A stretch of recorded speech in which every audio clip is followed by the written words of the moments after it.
Hi hello friends, ఇంకో స్టోరీతో మేము ముందుకు వచ్చేసాను. ఇది కర్ణుడు కృష్ణుడు మధ్య స్టోరీ అనమాట.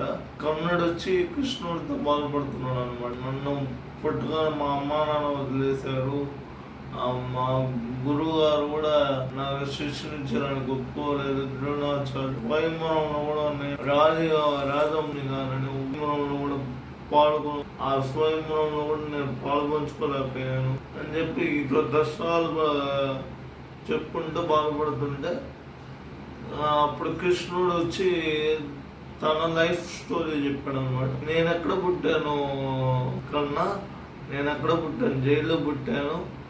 నేను జైల్లో పుట్టిన అప్పుడు మా మామయ్య కంసుడు చంపాలని చూశాడు. నేను తల్లిదండ్రులు కూడా దూరమయ్యాను, మృత్యువుతో పోరాడాను అని చెప్పి తన లైఫ్ స్టోరీ చెప్పాను.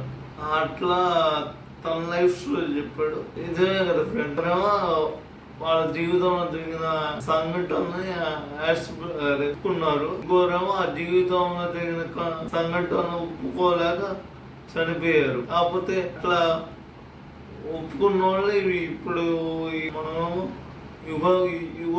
యుగాల నుంచి పూజిస్తున్నాం, ఆరాధిస్తున్నాం. సో ఇక్కడ కర్ణుడిలా ఉండడం బెటర్, కృష్ణుడిలా ఉండడం బెటర్. ఎలా ఉంటే బాగుంటుంది మీరే కామెంట్ చేయండి. మూవ్ ఆన్ అయిపోవడం బెటర్, మన జీవితాన్ని తలుచుకుని మనమే బాధపడడం బెటర్. స్టోరీ ఎలా అనిపించిందో కామెంట్ చేయండి.